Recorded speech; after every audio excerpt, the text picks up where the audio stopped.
Muy buenos días, tengan todos. Es un gusto estar nuevamente con ustedes en una charla más de nutrición y deporte. Soy la nutrióloga Rebeca Camacho Trujillo, responsable de la nutrición de deportistas de equipo representativo de la UNAM desde hace 33 años y profesora en la especialidad de medicina del deporte y la actividad física y en la especialidad de enfermería de cultura física y deporte. Hoy tenemos, ya que es una charla antes de que nos empecemos nuestras vacaciones administrativas, por fin, vamos a charlar ahora a responder algunas dudas de las que se han ido presentando o han ahí manifestado con las charlas anteriores. Entonces, esto es como que darle respuesta a esas dudas y por eso se llama respuesta a dudas relacionadas con la nutriología del deporte.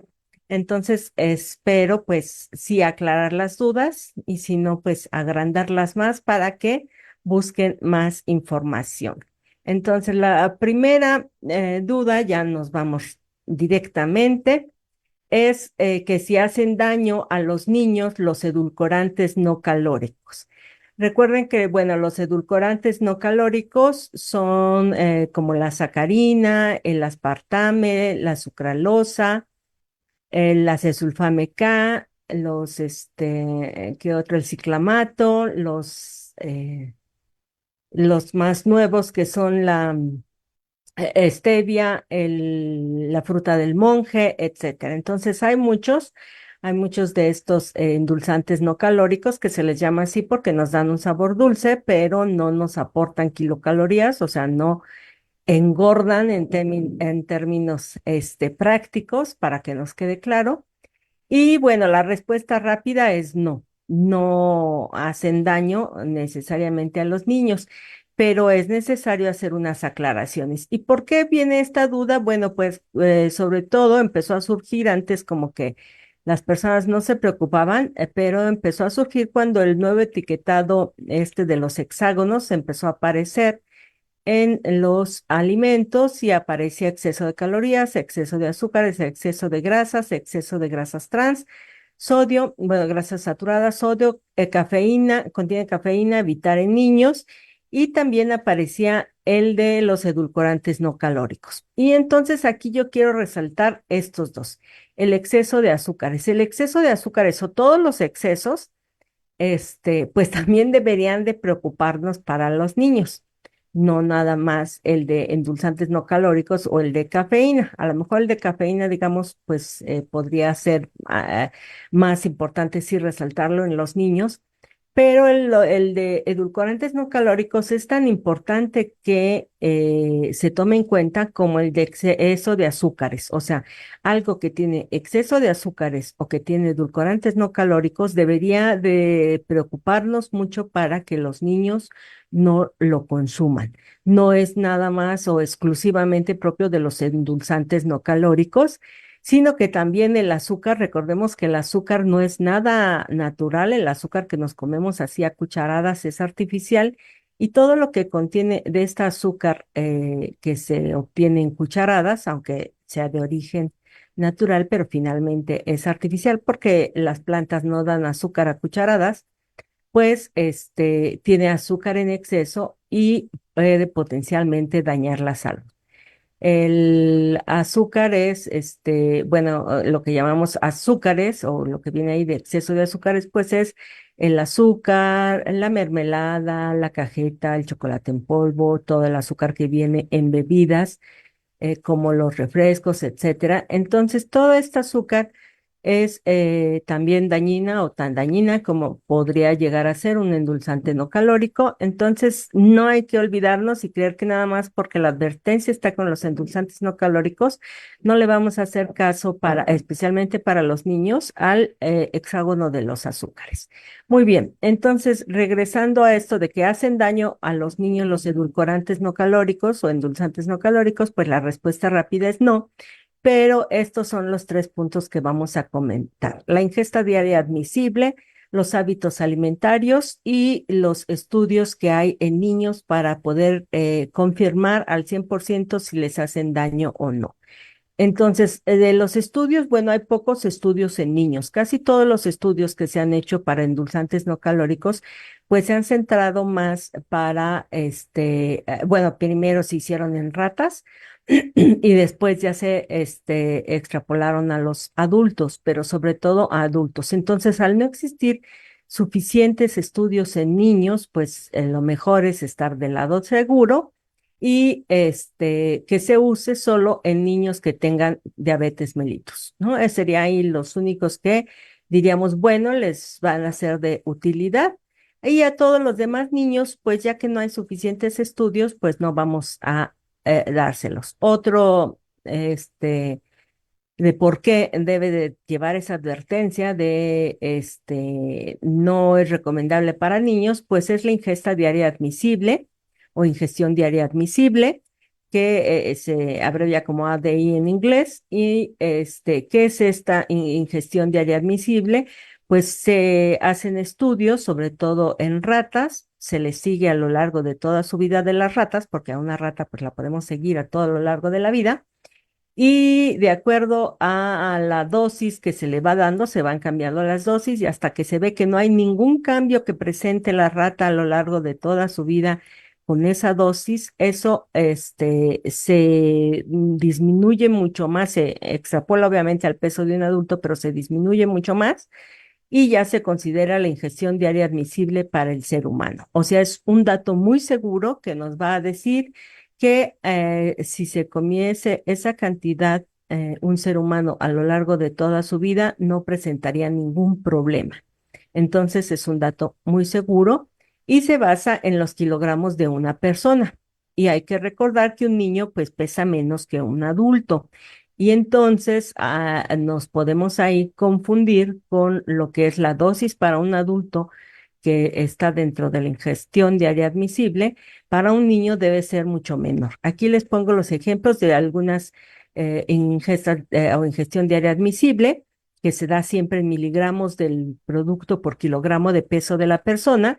Y tenemos del acesulfame K son 15 miligramos, del aspartame 40 miligramos, de la sacarina 15 miligramos, de esteviol, que es de la stevia, 4 miligramos y de la sucralosa es 5 miligramos. Todos son moléculas diferentes, recordemos eso, son moléculas diferentes, entonces no podemos, por eso es que la ingestión diaria admisible varía mucho uno de otro, porque no podemos dar un valor exclusivo para todos, ya que son moléculas muy, muy diferentes. El aspartame son dos aminoácidos, la sucralosa son una molécula de glucosa y fructosa unidas, como si fuese sacarosa y se le modificaron tres hidrógenos y se cambiaron por cloro. Y el esteviol, pues, es una molécula totalmente diferente. Entonces, la sacarina también es totalmente artificial. Entonces, todo esto, por eso tenemos diferentes valores para diferente endulzante no calórico y así hay para los demás, nada más que pues solo presento para estos. Y entonces un hombre de 70 kilogramos de acesulfame K podría consumir al día 1050 miligramos, de aspartame 2800 miligramos, de sacarina 1050 miligramos, de esteviol 280 y de sucralosa 350. Pero si ponemos ahí el caso de un niño de 25 kilogramos, pues ya vemos que se reduce bastante la cantidad es de 375 en el caso de la acesulfame, de las aspartame son 1000, de la sucralosa son 125. Esto traducido a refrescos, por ejemplo, que nos quede más claro, pues sería que aquí lo que uso es la ingesta diaria admisible. Recuerden que hay una de FDA para Estados Unidos, hay una que crea el Comité Internacional que organizó la OMS y aquí en México, pues usamos casi siempre más la del Comité Internacional que organizó la OMS, pero para esta tabla, pues usamos la de FDA, que es 50 de aspartame, 5 de sacarina, 5 de sucralosa y 12 de stevia. Ay, perdón. Y entonces tenemos que una persona de 68 kilogramos, ahí están las cantidades otra vez calculadas, Hace rato se las presenté para el cálculo para una persona de 70 kilos, pero aquí es para una de 68. Y entonces eso equivale, ahí vienen las latas para llegar a esa ingestión, o sea, para llegar a los 3.400 miligramos de aspartame por kilogramo de peso para esta persona de 68 kilos, tendría que beberse 18 Diet Coke. Si fuese de la Fanta Cero que tiene sacarina, pues tendrían que ser 3.5 latas de sacarina, perdón, de Fanta Cero. Si fuese Diet Coke, pero con sucralosa, ahí lo aclara en la imagen, aquí dice con sucralosa, pues serían menos 5.5, menos de las que con aspartame, ¿no? Lo que tendría que beber la persona para llegar al límite máximo y de esta agua vitaminada, pues serían 13 botellas de agua vitaminada que está endulzada con stevia. Si ven, son cantidades pues más o menos grandes que decimos, bueno, un adulto no se las va a beber. ¿Y quién va a beber 18 latas de Diet Coke? Entonces, pues sigue siendo muy, muy seguro para el adulto. Si se toma una lata, pues no le pasa nada, ni siquiera se acerca a su ingestión diaria admisible, está muy por debajo y entonces pues no hay ningún problema. Sin embargo, cuando hablamos de niños, un niño de 25 gramos, de 25 kilogramos, perdón, tenemos que serían 1.250 miligramos de aspartame y que ya son 6.6 latas de Diet Coke, otra vez al día. Otra vez queda pues muy lejos. Sin embargo, de la Fanta Cero que tiene sacarina, pues ya es una lata. Eso sí se lo puede beber un niño y entonces ahí ya está llegando a su ingestión diaria admisible.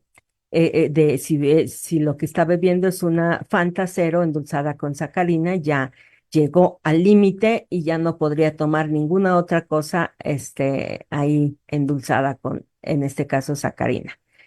Si fuese sucralosa, son 2 latas de Diet Coke, que a lo mejor ahorita que estuvo haciendo mucho calor, pues sí se las podría tomar un niño o cualquier persona, y del agua vitaminada 4, botellas.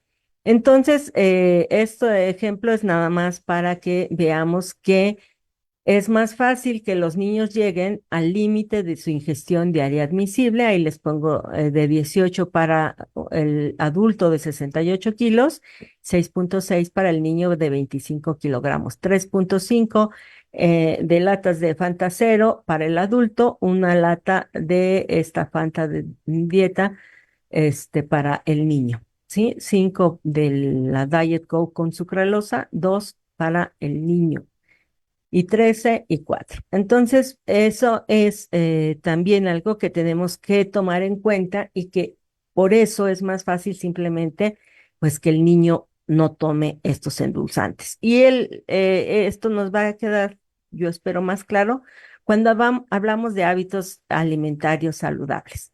Los niños deben aprender a consumir alimentos sin exceso de azúcares. Por eso iniciaba diciéndoles que tan malo es enseñarle al niño a comer azúcar en exageración, como el intentar decirle, no, ahora ya no tomes esa cantidad exagerada de azúcar y ahora tómate un endulzante artificial. Lo mejor es crear buenos hábitos, hábitos saludables de alimentación y entonces enseñar al niño a que no tiene que estar comiendo grandes cantidades de azúcar para ser feliz, ni que un alimento tiene que estar hiper endulzado para ser sabroso y considerarlo, pues un postre, por ejemplo. Entonces, lo mejor es esto de los hábitos alimentarios y por eso, aunque podríamos decir no, no les hace daño, pues, tendríamos que estar vigilando más la cantidad, tendríamos que estar conscientes de que no hay tantos estudios en niños que no se han hecho y que el mejor hábito de de comer cosas dulces, pues para un niño es comer frutas, o sea, eso es lo más dulce que debería de comer un niño, comer frutas, enseñarle a comer frutas y no andar comiendo solo caramelos. Insisto, como siempre, no es que nunca va a probar un helado, por ejemplo, pero que no va a ser del diario que va a estar comiendo cosas súper azucaradas o muy azucaradas. El sabor dulce de los alimentos saludables, pues son las frutas. Esa es una de sus características que nos dan, son vegetales que nos dan sabor dulce y eso podría ser más que suficiente para el niño en lugar de estarle enseñando a tomar, por ejemplo, bebidas muy, muy azucaradas. Entonces, el mejor hábito es comer poco o nada de azúcares, seamos adultos o seamos niños, pero como a los niños les tenemos que formar buenos hábitos, ya sea nosotros como adultos no nos los formaron, pues nosotros tenemos que formarles buenos hábitos de alimentación a los niños y el mejor hábito va a ser comer poco o cero de azúcar. ¿Cuánto es poco? Recordemos que para el adulto varón que quiere cuidar su corazón es no más de 8 cucharaditas de azúcar o en general 9 cucharaditas de azúcar. Para la mujer adulta es no más de 8 cucharaditas de azúcar y si quiere cuidar su corazón no más de 6 cucharaditas. Y entonces si otra vez hiciésemos la extrapolación en cucharaditas por el tamaño del niño, pues nos quedaría un poco menos. Ujú. No reduce tanto porque ese cálculo se hace en función del total de la energía de la dieta y un niño ya de cierta edad pues come tanto o debe de comer tanto como la mamá. Entonces, más o menos ahí se quedaría entre las 8 y las 6 cucharaditas de azúcar como máximo para un niño. Y recordar que pues azúcar, insisto, viene en el azúcar, en la miel, mermelada, cajeta, chocolate en polvo en los refrescos y en los dulces, gomitas, etcétera. Bien. Y siguiendo más o menos con este tema del azúcar, cuando hablé de bebidas, de cómo hidratarse en la época de calor, pues mencionaba que muchas de las bebidas de los sueros orales o de los bebidas rehidratantes para deportista traen azúcar. Y entonces surgió la duda en varias personas si ese azúcar que tienen las bebidas rehidratantes puede llegar a engordar, para que nos quede claro, ¿no? O sea, ¿cuánto es? ¿Es mucho? ¿Es poco? Ya ahorita les mencioné más o menos la cantidad de azúcares que hay que consumir. Y bueno, las bebidas rehidratantes podemos tenerlas más o menos, juntarlas en tres grupos.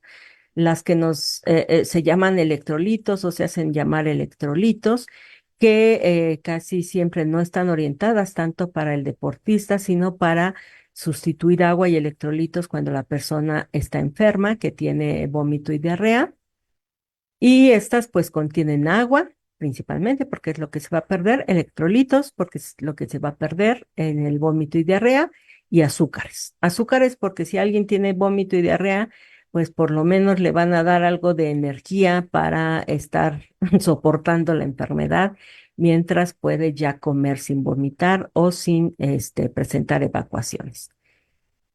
Tienen más electrolitos, normalmente traen más electrolitos, más concentradas que las bebidas para deporte. ¿Por qué? Porque las pérdidas por sudor son diferentes a las de electrolitos, son diferentes por sudor que las pérdidas que se obtienen por vómito y diarrea. Entonces, por eso tienen más electrolitos ahí en su contenido.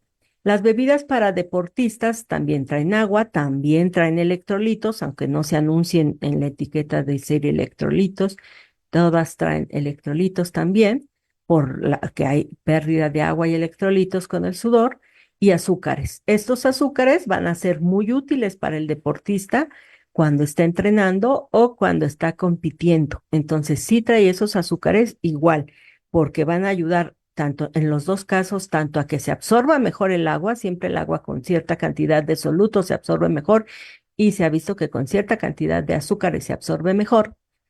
Este, y cuando digo azúcares es porque puede traer glucosa, fructosa por separado o las dos juntas como sacarosa o una mezcla de estos tres, básicamente es lo que traen y por eso digo azúcares. Pero para el deportista también va a ser de utilidad si se está ejercitando. Si se la toma el deportista el día que no entrenó, el que está nada más descansando, pues realmente esos azúcares van a ser como cualquier otro azúcar, se van a guardar primero en las reservas de glucógeno y si estas ya están llenas, pues se van a ir a guardar como grasa. Y pasa lo mismo con los azúcares de las bebidas de electrolitos, de las bebidas hidratantes que conocemos normalmente como electrolitos nada más, porque se van a ir a guardar como grasa si no se necesitan y sobre todo si toman pues grandes cantidades. Y hay una versión light tanto de las dos, de las de electrolitos como de las de deporte, cada una trae su versión light, por llamarlas de alguna forma, que va a traer el agua, va a traer los electrolitos, pero entonces va a traer un endulzante no calórico en lugar del azúcar. Y estas un poco justamente se fueron creando porque la gente pues decía, es que es mucho azúcar y ya. Es mucho azúcar, pero también no se dan cuenta que si no tengo pérdidas de electrolitos importantes, tampoco tendría por qué estar tomando electrolitos. Sí, los electrolitos no se pierden así como que muchísimo, nada más por existir. Y los alimentos que comemos nos dan esos mismos electrolitos. No necesitaríamos, salvo en situaciones extremas como las que hemos pasado últimamente de calor, pues no necesitaríamos estar recuperando más electrolitos de los que comemos con nuestra dieta.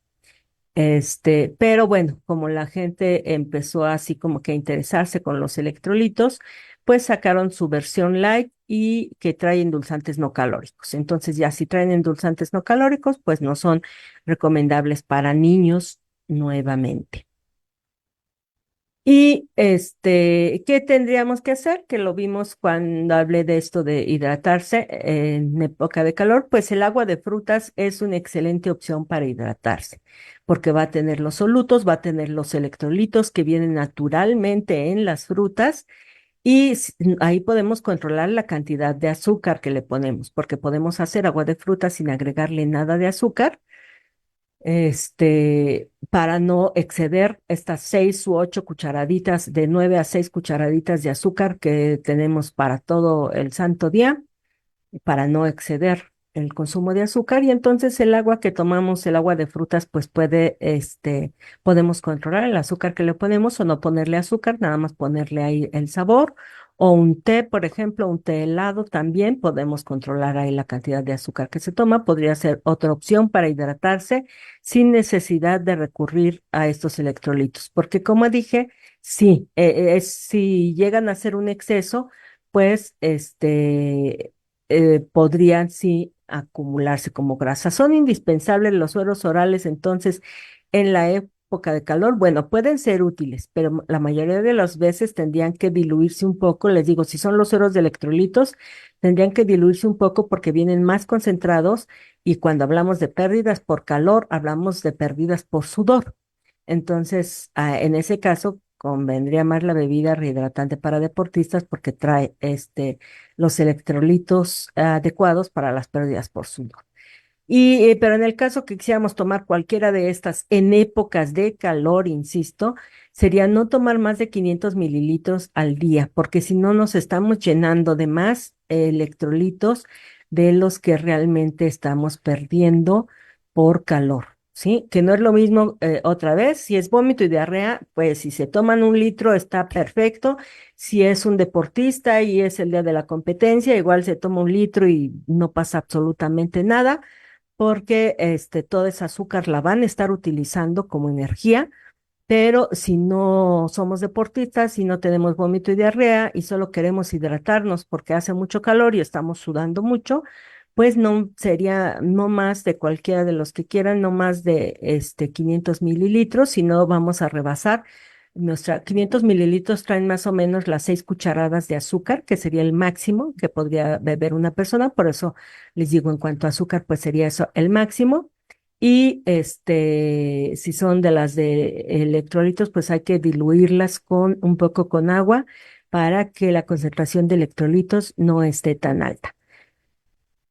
Pero pues la mejor bebida rehidratante para el calor es el agua de frutas. Ya se los había comentado, e insisto, el agua de frutas o el agua natural también nos hidrata bastante bien, solo que el agua con algún soluto, o sea, con cosas ahí disueltas, nos hidrata mejor. Por eso insisto que sería el agua de frutas una mejor solución y de ahí se van comiendo sus frutas, sus vitaminas que vienen en las frutas. Si no le quitan el bagazo, pues van a tener hasta fibra y se están nutriendo, se están alimentando con las frutas, están recibiendo electrolitos, también vitaminas y se están hidratando. Entonces, la mejor bebida para época de calor, pues son las frutas. Ya dije, si tiene vómito y diarrea, pues su bebida especial para eso. Si es un deportista, sobre todo en el día de la competencia, pues con su bebida rehidratante para el deporte. Bien. Siguiente pregunta. ¿Deben los deportistas tomar suplementos multivitamínicos? Esto, hubo una charla de eso y es lo primero que debe de cumplir un deportista es una dieta saludable. Me pasa mucho que llegan los deportistas por primera vez conmigo y ya sea porque ya acudieron con un nutriólogo que lo primero que les dio fueron un multivitamínico por aquello de las dudas, que tal que no, que lo necesitas porque eres deportista y haces mucho ejercicio. Realmente lo primero que tenemos que evaluar es la dieta del deportista y la dieta que le vamos a dar. Lo primero que tenemos que evaluar es la energía. O sea, llegan así los deportistas comiendo solo 2000 kilocalorías cuando su requerimiento es de 3500 kilocalorías, pero eso sí, con su bote de vitaminas que les mandaron el nutriólogo o la abuelita o la mamá o el papá, que ya les compró su bote de vitaminas porque creen que por ser deportistas es lo primero que van a necesitar y no, lo primero que van a necesitar es una dieta saludable y lo primero en la dieta que tendríamos que evaluar es la cantidad de energía que está consumiendo. Porque si tiene este déficit de energía de 1000 kilocalorías o 1500 kilocalorías, por más que lo llenen de vitaminas, pues no le van a servir de nada. Las vitaminas son como el aceite de un automóvil. Sin aceite, el automóvil se descompone y deja de funcionar.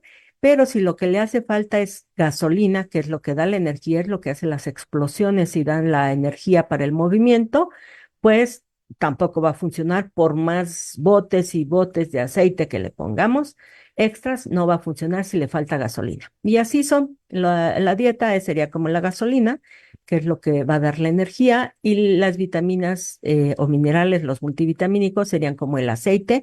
Entonces, si lo que le falta es gasolina, primero hay que ponerle gasolina y aceite, pues en la medida que necesita, que le ponemos y nos dura mucho tiempo y no se necesita estar poniendo ahí cuestiones extras, si, sobre todo si lo que necesita es gasolina. Entonces, lo primero que tendría sería una dieta saludable y siempre una dieta saludable va a evitar que el atleta tenga deficiencias de vitaminas y de minerales o electrolitos, como quieran llamarles, la dieta saludable. Entonces, lo primero va a ser la dieta saludable que cumpla con todo lo que debe de comer, les digo, en energía, en proteínas y ya, seguramente si es saludable, tiene variada, equilibrada, etcétera, pues va a tener todas las vitaminas y minerales que necesita el deportista y no va a ser necesario el multivitamínico. Entonces, les decía, la energía total es muy importante revisarla como primera opción. Lo primero que hago por eso es entrevistar a los deportistas y ver qué es lo que están comiendo para explicarles si es suficiente, si es de más o dónde se están pasando en algún grupo de alimentos, sobre todo grasas y azúcares, si se están pasando, porque a lo mejor están obteniendo gran parte de la energía de un litro de refresco y pues entonces tampoco es esa la idea, o sea, a lo mejor en energía la tienen, pero les faltan ahí sí más nutrimentos, ¿no? Entonces, hay que revisar toda la dieta. Y entonces, respondiendo a la pregunta de ¿deben los deportistas tomar suplementos de vitaminas? No, multivitamínicos no, salvo en situaciones especiales que por alguna causa hayan presentado un periodo de que no comían bien o tuvieron una lesión y a lo mejor se recomienda, pero ahí casi no va a ser un suplemento, un multivitamínico, sino tal vez algún vitamina o algún mineral o nutrimento inorgánico específico que recomiende el médico.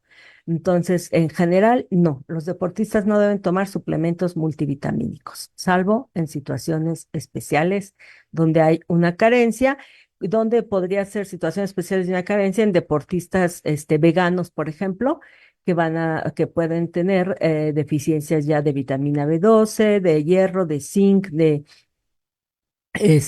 pueden tener hasta de B6, etcétera. Entonces ahí podríamos decir, bueno, sí vamos a recomendar un multivitamínico porque la dieta que están siguiendo puede ser suficiente en energía, pero no está aportando por los grupos de alimentos que están saltándose, no está aportando todo lo que necesita. Bien, ¿qué más? ¿Son necesarios los suplementos de magnesio para el deportista?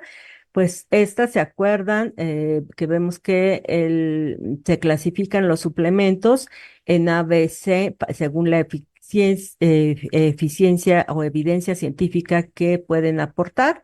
D es que están prohibidos, que no se deben consumir, y el magnesio se encuentra en el C, o sea, va a usarse tal vez en programas muy específicos, situaciones muy específicas que ahorita las vamos a recordar, pero no es como que un suplemento y está muy de moda el magnesio, está muy de moda igual que los suplementos multivitamínicos, el decir si haces deporte, pues tómate un suplemento de magnesio, pero la evidencia nos ha dicho que no. Puede incluirse en un paquete óseo junto con calcio y vitamina D para complementar la curación de atletas con fracturas traumáticas o por estrés, pero este paquete óseo sería indicado por el médico tratante de la fractura que tuviera el deportista, así, luego de la evaluación, obviamente. Entonces, ir a comprar a la farmacia un suplemento de magnesio, que porque soy deportista, tampoco sería lo recomendable, ya que se ha visto que si la dieta es adecuada, se puede obtener todo el magnesio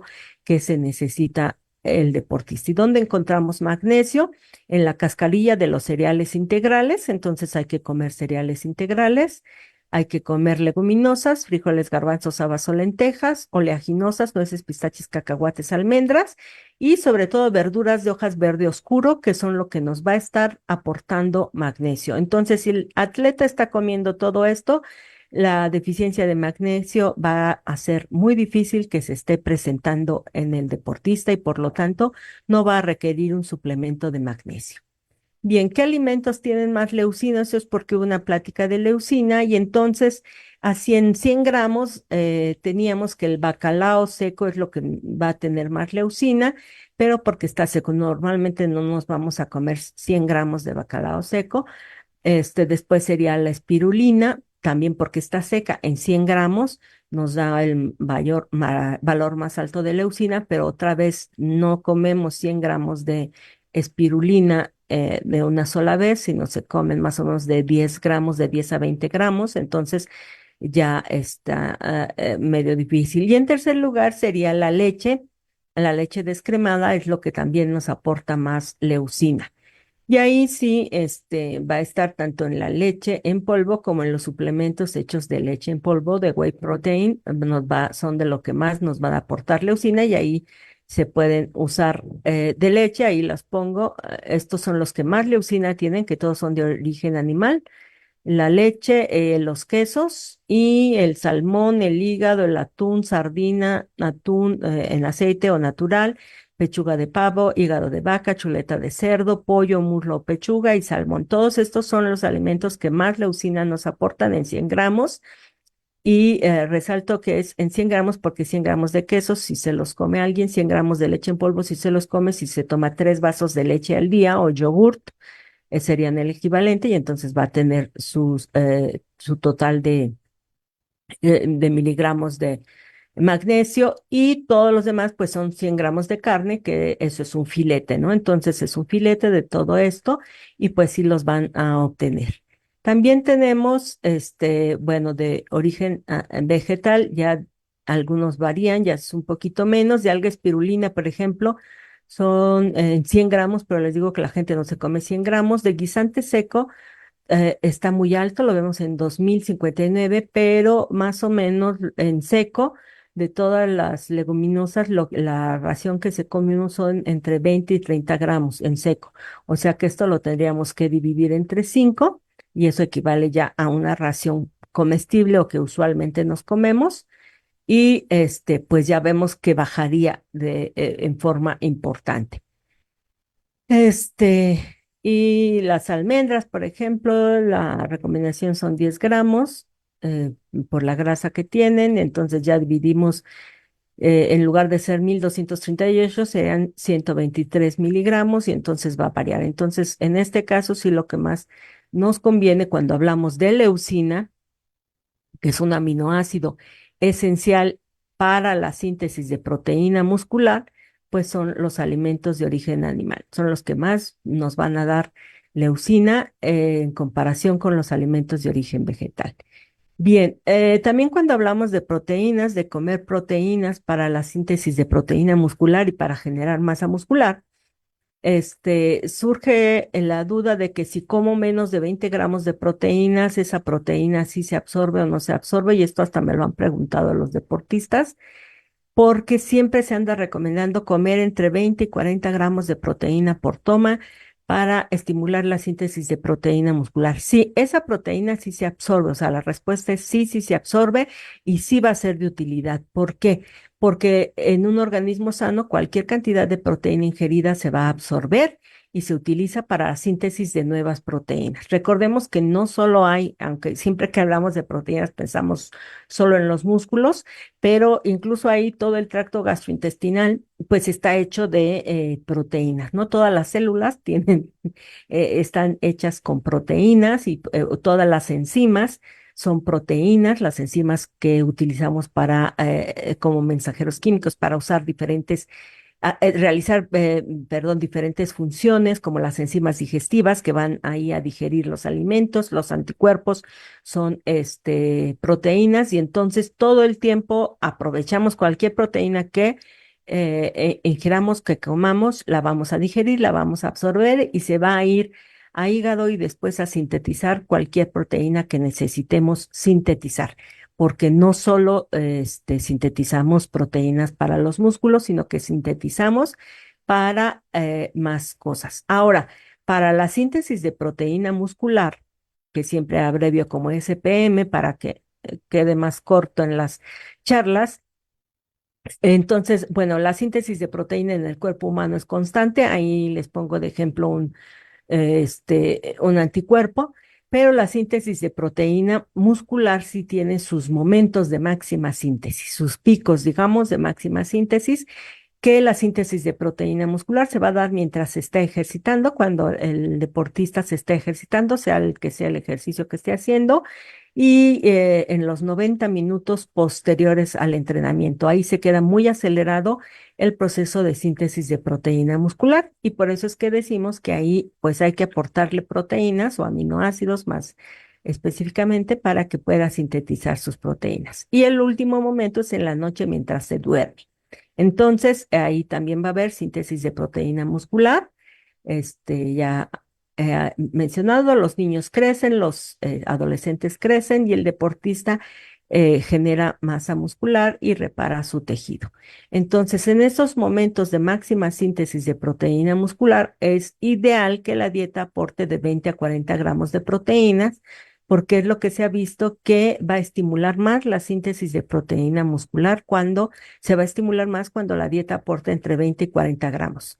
¿Por qué el límite de 40? Porque más allá de 40 gramos en una sola toma ya se ve que ya no estimula más la síntesis de proteína muscular porque tiene un límite y entonces pues sería entre 20 y 40 gramos. Pero debemos de quedarnos entonces con la idea de llegar a los 20 gramos por toma para estimular la síntesis de proteína muscular en estos momentos que queremos. ¿Y qué nos aporta 20 gramos? Bueno, atún, una lata, 24 gramos de proteína, un bistec de res, 22 gramos de proteína, calamar, una taza picado, 14 gramos de proteína, camarón de pacotilla, 18 piezas, 21 gramos de proteína. como vemos ahí, la pechuga de pollo también sin piel, 90 gramos, 26 gramos de proteína. Y ahí otros se acercan, ¿no? Carne molida, muslo de pollo, salmón, 18 gramos, y ya pues con lo que la complementemos, podríamos llegar sin ningún problema a los 20 gramos de proteína. De alimentos no tan tradicionales como los acosiles, los chapulines, el caviar, los escamoles, nos dan 7 gramos de proteína por media taza, 5 cucharaditas, 2 cucharadas, que más o menos es lo que se comen las personas. Ya si quieren más, pues tendrían que de a cociles comerse taza y media para tener los 21 gramos de proteína. El huevo, bueno, 6 gramos de proteína nos aporta, claras de huevo, 2 claras, 6 gramos de proteína. Esto es de huevo de gallina, entonces vemos que todos estos alimentos nos dan proteína y pues los podemos ir combinando para tener nuestros 20 gramos de proteína por toma o en una toma comer esa cantidad que de todas formas se va a ir a formar otras proteínas, aunque no estimule en forma importante la síntesis de proteína muscular. Queso Oaxaca, queso cottage, requesón, Chihuahua, 8, 7, 7, 6 gramos de proteína. La leche 8 gramos, el jocoque 7 gramos, el yogur 8 gramos, chongo zamorano 6.5 gramos por media taza. Y así les gustan mucho y se comen la taza entera, pues ya tienen 13 gramos de proteína. Y de las leguminosas, pues por media taza, la mayoría nos dan 9, 8, de entre 7 y 9 gramos de proteína. El hummus, 5 cucharadas, nos da 6 gramos de proteína. El tofu, 6 gramos de proteína por un trozo de tofu de 40 gramos. Y ahí tenemos pues más opciones. Entonces, este es el ejemplo de un menú para ganar masa muscular que sería llegando a los 20 gramos de proteína. ¿Qué sería? Que en el desayuno se tomaran un vaso de leche que da entre 8 y 9 gramos de proteína y 2 huevos ahí preparados de alguna forma, serían 16 gramos de proteína. En total, si lo sumamos, tenemos más de los 20 gramos de proteína en esa toma. Entonces, si ven, no es difícil. Puse el pan porque el pan, bueno, nos va a dar cada rebanada más o menos 2 gramos de proteína y lo aumentaría, pero además va a complementar porque ya sabemos que con hidratos de carbono se absorbe mejor esa proteína y vamos a favorecer que esa proteína se use como energía y no como fuente se use para la síntesis de proteína muscular, perdón, y no como fuente de energía. Bien, eso sería el desayuno. En la comida sería una sopa de haba, un plato nos da 17 gramos de proteína, un filete de pescado, 17 gramos de proteína y media cucharada de frijoles, de cucharadas grandes de las de comer, 7 gramos de proteína. Ahí, pues ya tenemos 41 gramos de proteína, incluso hasta nos pasamos un poquito en esta comida de los 40 gramos, ¿no? Es una comida con 40 gramos, 41 gramos de proteína. Otra vez, si la acompañamos con tortillas, pues vamos a tener un poquito más. Podría ser o quitar los frijoles o medio plato de sopa de habra, o un día podemos comer arroz y de todas formas llegaríamos arriba de los 20 gramos de proteína.